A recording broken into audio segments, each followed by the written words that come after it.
Hi, my name is Sylvia Binsfeld. A few years ago, I participated in a Qigong retreat, and what I witnessed there changed my perspective on life forever. There were people with terminal illnesses, things like Parkinson's, where they came in hunched over, unable to walk on their own, and they were straightening themselves out and starting to heal themselves. After seeing this, I felt like I needed to tell everybody that had something going on about this, and I was shot down like left and right. It wasn't pretty. They were almost insulted that I came up with something as weird and foo-foo as Qigong when they were really sick. And I said there's nothing weird about it. It's medical Qigong, and there's actually a rhyme and reason that it works, but they wouldn't hear it. And I started to kind of shut up. And it was around that time that I read about a local woman, Kelli McGowan. She was like 48, 49 years old and had just been diagnosed with frontal lobe dementia. I thought, oh my God, what a really horrible thing. And I should say something. And then I said, maybe I shouldn't. But then I decided to go ahead and just sent a letter to the place of work that they talked about in the article, and included a DVD from the retreat saying you really need the group dynamic, but I think you can heal yourself. And I hoped that she'd take it from there. And it was maybe about a year later, I decided to Google her name and see how she was doing. And she sure enough was speaking up about the stigma, but there was no mention about Qigong. And I suddenly got this, feeling of dread that next time I read about her, it'd be about her death. And I decided to be a little more proactive and find a way to contact her directly. And I did that. And it turns out the good news is she was interested. The bad news was that neither of us had the money for this retreat. It's not cheap. You sleep there, you eat there, you do Qigong all day long. So it's worth it, but it's just we didn't have the money.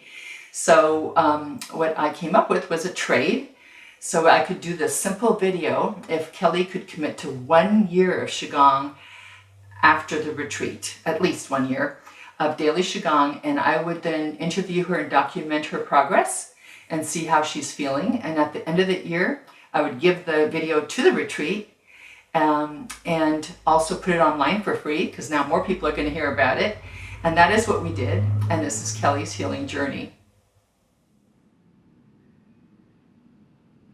So hi, my name is Kelli McGowan. I'm 52 years old, and in the years prior to 2012, I started having alarming symptoms. I was not just having your typical memory loss that you would think is menopause. I literally could not understand concepts like what a hill meant. I couldn't figure out money when I was charging my customers, and I had had a fire in my house and I burned my hand to 3rd degree. And we called the doctor and we started getting some scans. We noticed that there were some big changes and went through many months of testing, and I was diagnosed with frontal temporal dementia. So I wanted to talk just for a second about the stigma because it's devastating. Most people consider a diagnosis of dementia or Alzheimer's for old people that are drooling in the corner, and it's absolutely not true. There is early stages and early onset dementia for a good anywhere from, well, with frontal temporal dementia, it's like Alzheimer's on steroids, but most dementias can go up to 8 to 10 years, and the stigma and the lack of help and support for people with this diagnosis is devastating, and I wanted to do everything I can to break that stigma so people can get more love and more support and not be ignored upon diagnosis.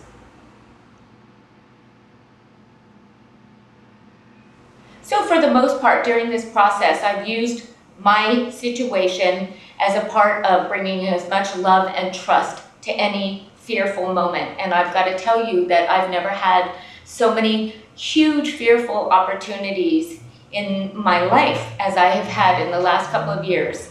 The symptoms really try to scare me. Last week, I was walking into my kitchen and I heard this really loud, high-pitched noise, and I felt dizzy from the front forward, and I couldn't hear or think. And there are a lot of symptoms like that that really come from nowhere, out of nowhere, when I'm not ready for them. And in the beginning, each time when a new symptom comes along, I do respond and react with fear. Of course, I try to correct that as soon as possible, but this is a very scary disease.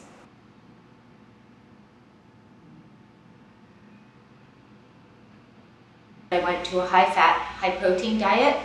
I started drinking a lot of coconut and MCT oil, and no carbs, no sugar, no flour, no gluten, all organic food, and almost all homemade food and meals.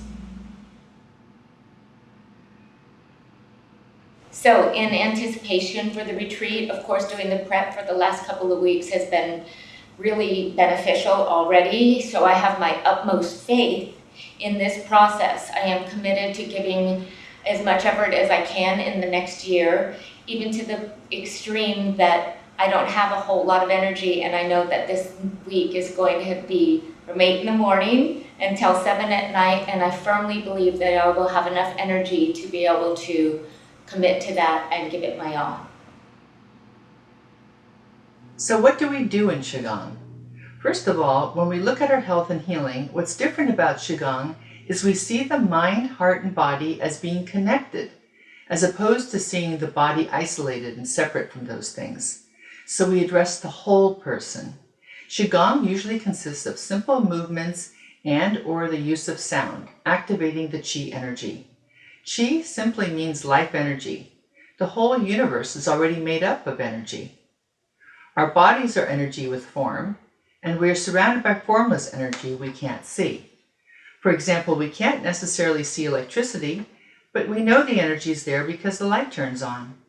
Even so, the eyes can't see the energy, the mind can sense it.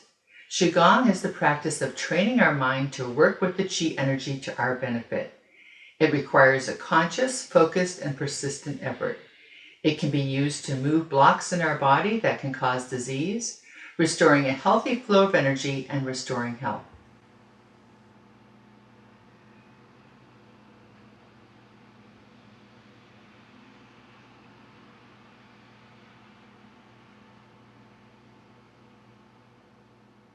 At age 59, I was diagnosed with Parkinson's disease, and shortly thereafter began a course of the dopamine drug Cinemet 25-100 3 times a day. I didn't want to stay on that course because of the long-term effects of the dopamine drugs. So I investigated other alternatives, such as hyperbaric chamber, stem cell implants, IV glutathione, and they didn't seem financially feasible for me. I did more research and found out about Qigong and read that if you want to live to be 100, the best thing to do is Qigong. And if you have a neurological condition, the best thing to do is Qigong. So I did Qigong. And I started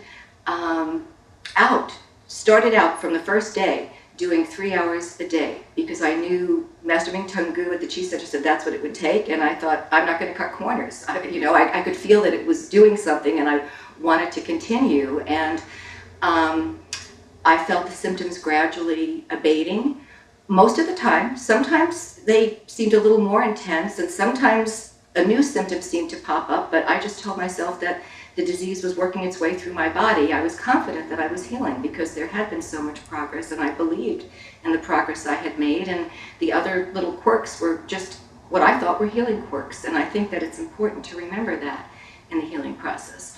And as a result, within a span of less than 2 years, I totally healed, was first declared symptom-free and then dismissed from neurology. And now, since then, I've written a book about my healing. I do consulting and coaching. I'm traveling and speaking about my healing because it's too good a message not to share. People can empower themselves with Qigong and they can heal.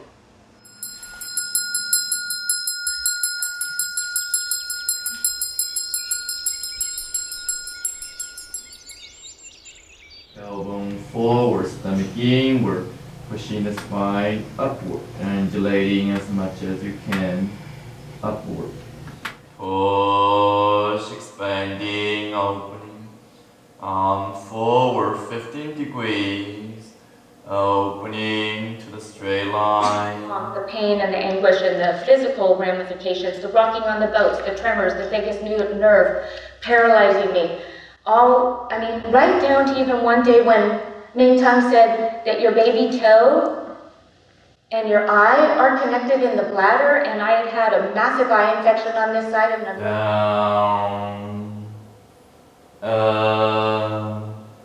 down, relaxing your wrist and palm facing upward, arm floating upward, in the ocean of liquid light, opening, expanding, connecting body.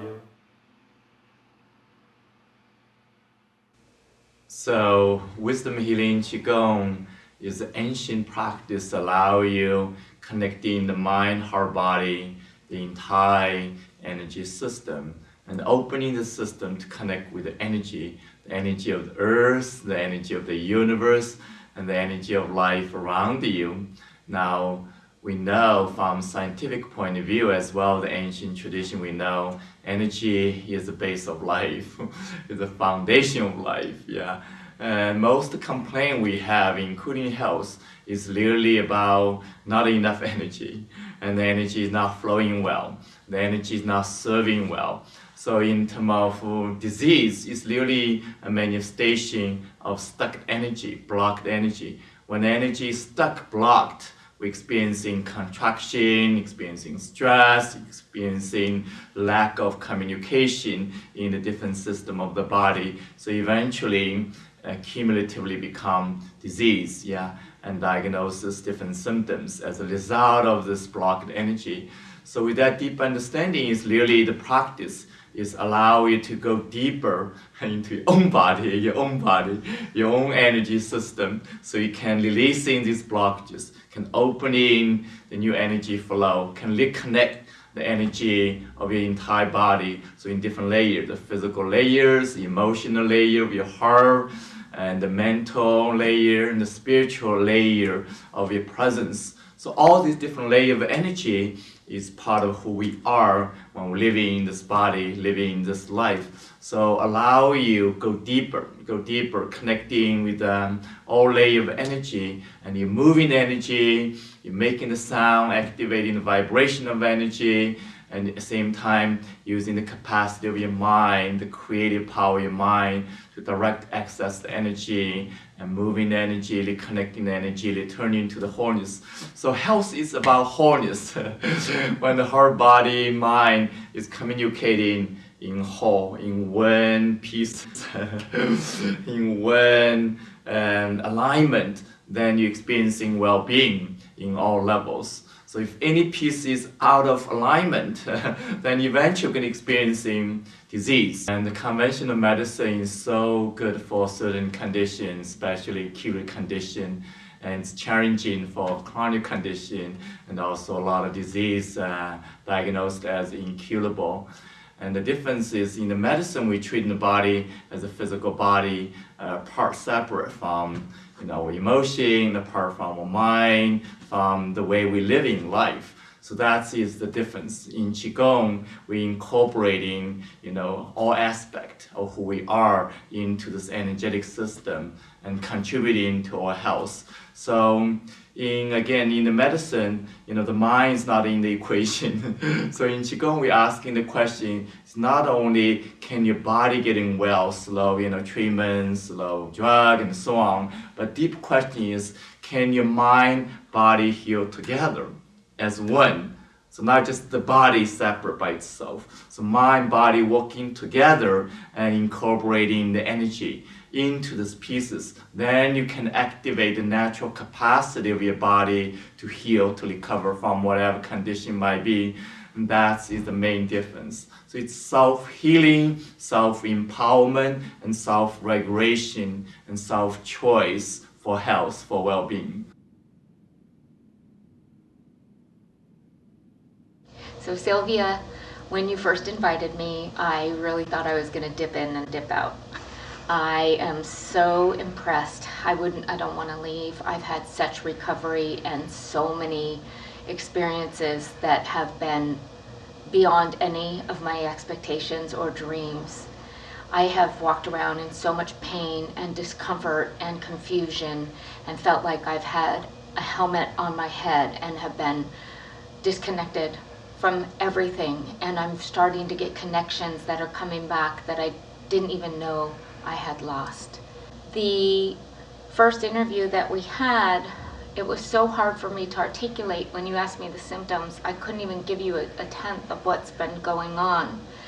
And every session has had such a powerful undoing that I didn't even know what the difference between hot and cold was. I've been able to drink things hot really fast. I just felt a hot glass for the first time in years. And I've had an excruciating amount of pain in my body with all my tendons locked up and the muscles and the fascia from my face going upward and my jaw moving over to the left. That's all documented. The cracking was so loud that my ears would ring, and the boat that I've been on was rocking so bad. About a week before I came, I called my dad and I said, I'm gonna have to take myself out if this doesn't stop. There's an endless amount of tension and constriction and stiffness and discomfort that I probably would have never complained about. I have a high threshold to pain, and it's lifting off, and I'm feeling like I'm present. And I actually, Sylvia, am more in my body now than I've ever been in my whole life, and it's starting to feel like a safe, comfortable place. So I'm here today to talk about my dear friend, Kelli McGowan, and I have witnessed her going through the time of diagnosis all the way to the present. And what I'd like to just talk about is the two major leaps that she's had in her own recovery from this diagnosis. In the beginning, she was severely impaired. I remember, and I always tell this story because it's so telltale of how impaired she was, but I was coming over to give her money. The fact that she couldn't even remember that I was coming over, and when she opened the door, she had all of her belongings scattered on the floor, and there she was, got on her hands and knees, and she said she was looking for her phone and she couldn't find it. And I realized that she was really not doing well and her dementia had really progressed.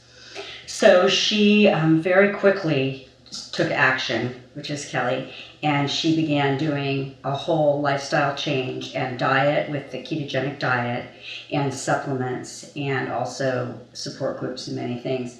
And the diet was a huge leap for her, and she regained her life, she regained a lot of her memory, and was able to live independently. The second leap, which is the one that she began some time ago up to the present, is with the Qigong. And that one is a very beautiful jump for her because since she's begun doing this, I've noticed that her emotional spectrum has really returned, and her ability for empathy has also returned. And for a while, what was going on is that she would be very impulsive and react and sometimes snap at you if she felt overwhelmed, and or she'd laugh inappropriately or just really not show you that emotional range that she used to have when you confronted her with something or she was confronted with something.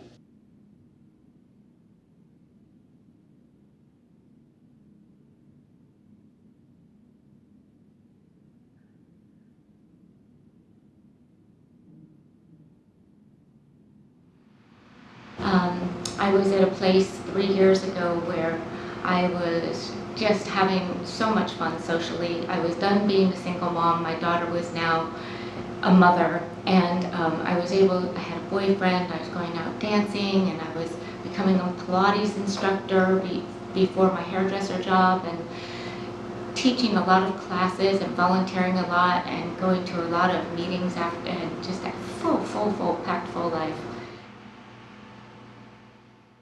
I started having where I couldn't understand normal concepts and conversations, and I couldn't get my hands to work.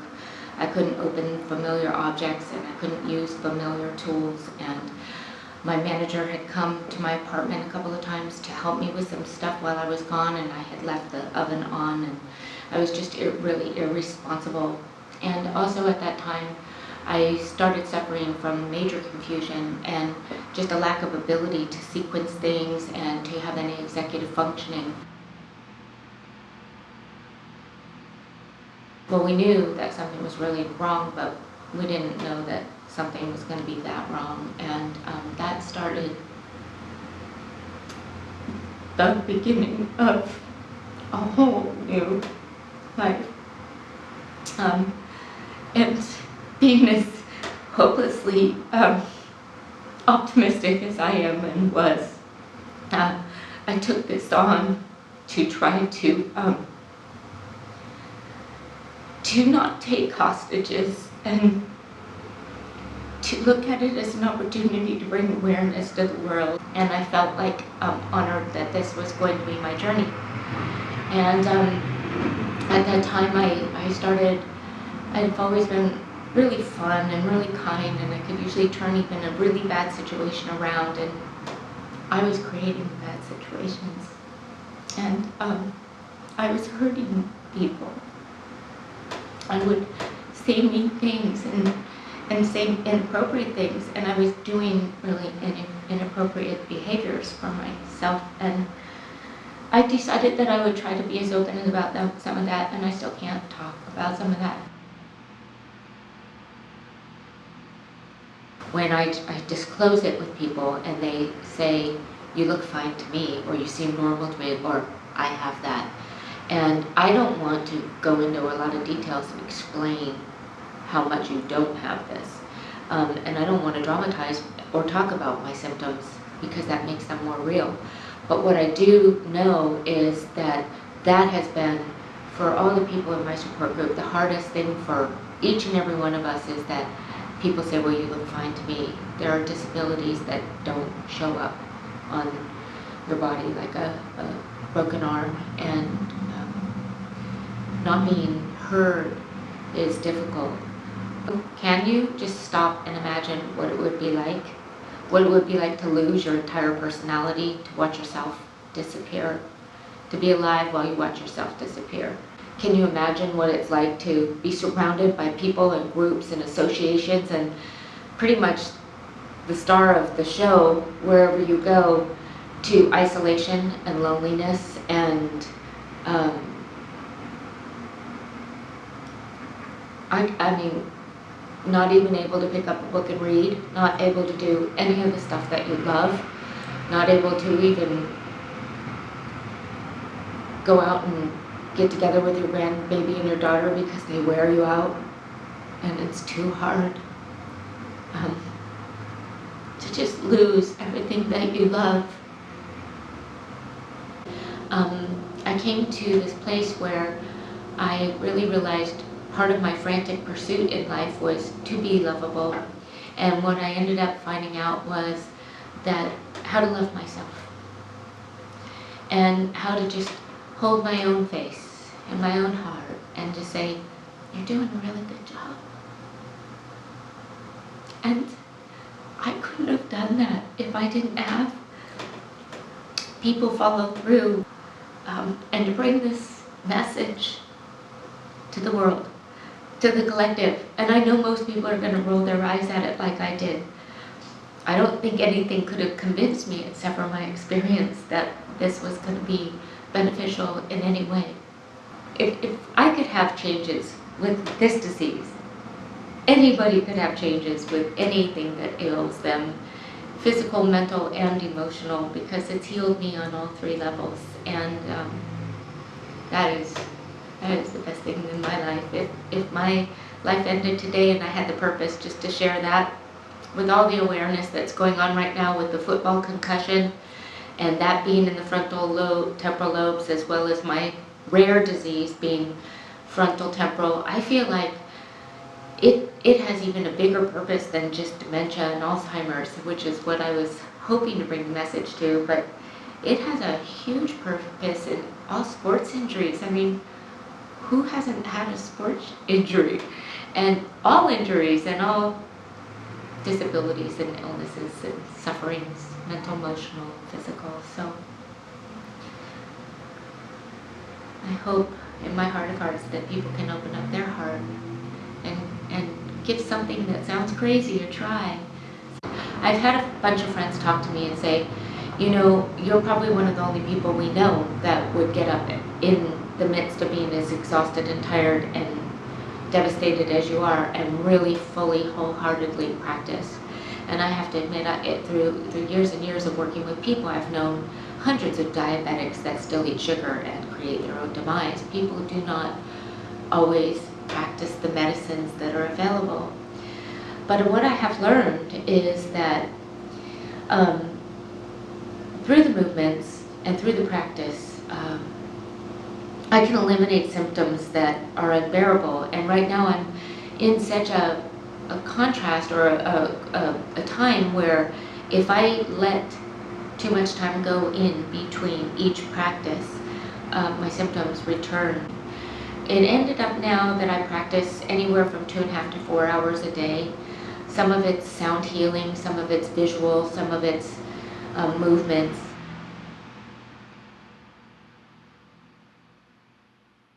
My name is Angelia Cheryl Gibson. I'm an integrative massage therapist, and I've been working with Kelli for a couple of years. I've known her for quite a while, and I watched her go from an enthusiastic, passionate, loving, amazing person, a real go-getter, to going through this decline with the frontal dementia. I saw her exceedingly imbalanced. I saw her having challenges going up and down stairs. I saw her dizzy, out of it, exhausted. And she started doing Qigong, and I started noticing a big shift. It was like she was being reorganized. Her brain was being reorganized. Her cells were being reorganized. I started noticing her more clear, more grounded.